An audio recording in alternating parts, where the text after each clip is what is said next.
I'm Corbett Wall with DV Auction, here with the cattle market summary for the week ending March the 30th on Good Friday. And you've probably heard that called before, but we had a dead cat bounce in the cattle market this past week, right before Easter. And we had been talking here on this report here for the last several weeks that the market, especially on the board, had been going down so hard, so fast, that we were likely going to get a recoil, and it might be an opportunity for people to take advantage of. We did get that somewhat, just right in the middle of the week there for a few hours, but then right back down again. And your fund managed money is just looking for an opportunity to ride one of these commodity markets one way or the other. They know that this cattle market is in a bearish state, and it wasn't going to take a whole lot to really make it plummet. The prospective plannings report that come out there late in the week is what did it. They were able to jump short the cattle and start riding some grains up for a little bit, and that's kind of what we're into now. Plus we've got some tough fundamental news on your fat cattle market for a while, and it's just looking like this deal is going to be rough going through this spring anyway. But let's look at the board for the week. June live cattle, Monday was down 90 cents, Tuesday down a nickel. Wednesday is where we saw that recoil a little bit, up 32 cents, Thursday down the limit. And like I've said on your late week report there, what those fat cattle that are ready real close up to now have to do with next year's prospective plannings report of corn acres, I have no idea. But you know, the bearishness just bleeds from one commodity over to the other, and it was hard on the fat feeder cattle. We knew it would be. It took fat cattle with it, and with everybody understanding that we've got a lot of cattle to sell coming down the pike, it was easy for that to go down the limit. But your June live cattle ended the week at 102.57, down $3.63 for the week. Your spot April ended at 113.75, and we did have a big disparage between your April live cattle and the cash, but they are correcting that in a big hurry. But you look down the road, August fat cattle on the board are sitting at 101.47, and we've talked here over the last few weeks, it may be hard to keep fat cattle above $1. We get late in the summer there. But May feeder cattle, Monday was down $1.75, Tuesday up 80 cents, Wednesday we saw the recoil on your feeder cattle up $2.15, and then Friday, after that prospective plannings report come out and everybody got scared of the grain prices, and they're already short of hay and a lot of worries about that. But on Thursday, Friday the board was closed of course, on Thursday your feeder cattle were down $4.47 to end the week at 134.02. That was down $3.28. Your March feeder cattle at 135.60, and August out there, look at the difference between it and fats for the future. August feeder cattle at 140.42, which doesn't sound bad now, but if you remember just a few weeks ago it was up in the mid 150s. But your fat cattle trade for the week through Thursday, 84,000 head in your 5-area feeding region. A little bit of cleanup trade on Friday, but it's still going to be kind of disappointing. But if you look out there on some of these other reports, these nervous cattle feeders have been selling their fat cattle for future but not long-term delivery. They're trying to stay ahead of that big wall of cattle that we think are coming at the end of April. But we just saw the largest purchase of fat cattle by the packers for 2 to 4 week delivery.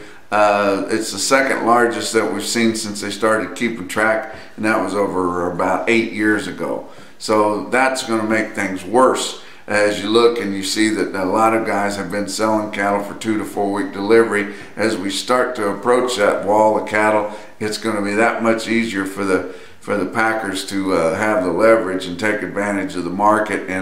And we've said time and time again, when your cattle feeders don't take advantage of an opportunity to gain $1 or $2, it's a bad deal because the packers are going to take it back in big bites. They took your live market down $5 just this week, and we can look for maybe that much again next week. But your live fat cattle, 120 to 122, that was a weighted average of 120.97. Fat cattle market's mostly 121, down just almost $5 right there. Your dress trade, 190 to 194 with a weighted average through Thursday of 192.33. That was down $9.55 for the week. Big hunks. Box beef cut out for the average trade of last week, 221.72, down 246. Selects at 211.94, down 503. You got a choice select spread now of almost $10 as we start seeing your market kind of supported and holding fairly well on your middle meat, more expensive cuts to put on the grill, while everything else is falling quite a bit. Your slaughter is starting to not keep up with year ago for the first time this year. The last couple of weeks it hasn't done it, but 594,000 harvested for last week. That was down 13,000 from the previous week and down 7,000 from the same week a year ago. We talked about that prospective plantings report that come in, and it was bullish for grains, of course, which is not bullish for your cattle. But for the first time in a while, we're expecting more planted bean acres than corn acres, which is just kind of a deal that throws everybody's psyche off a little bit, and that might have had a lot to do with what happened to the commodity markets on grains and on cattle there on Thursday. But expecting 88 million acres of corn to be planted, compares with 90.2 almost a year ago. Your corn planted acres were down 2% from last year, beans down 1%, wheat up 3%, and prospective plantings of cotton up 7%. But that's got your corn market in the Midwest there. Your corn market's still fairly cheap, $365 to $366, but it's starting to work up, and beans around $10 a bushel. Look at your feeder cattle market. Real-time index on Beef Market Central ended the week at 134.99. That was down 39 cents from the previous week, but a lot of things happened between that, and you got to remember that's a 7-day moving average.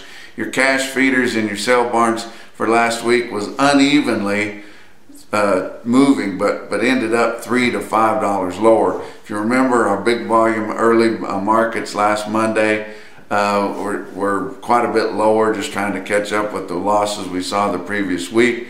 And then we saw that recoil in your cash market too. We had pretty good sales in places like Dodge City, Kansas, El Reno, Oklahoma on Wednesday, responding to the board, and things were looking like we might hold that recoil for a little bit and that bounce, but then it just went right away. And by the end of the week, your late week markets, which we didn't have a good test because it was Good Friday. We don't have a lot of big Friday sales anyway. And so we didn't have a good test, but expect more big losses here early this week. And last week's southeastern calf market was $3 to $7 lower, and spots $10 lower, a little bit because guys didn't want their cattle being delivered on Easter weekend. But another reason is there's not enough time to straighten up those shipped in calves before you turn out April the 15th. I know that a lot of this grass is not going to be ready to turn out April 15th, but that's the mode everybody gets into. And for the most part, everybody's got their grazing cattle bought. They've been buying them since the first of the year, and they've got what they need already. And you see how tough things were late in the week.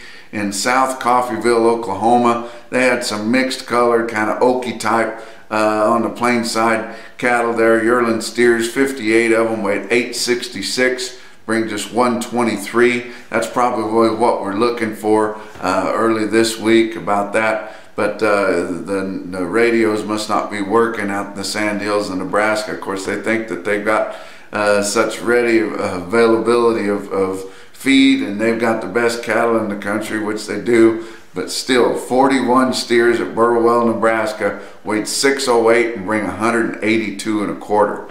That's a look at your week's markets from a Home DV auction office here in Canyon, Texas. We'll talk to you next week.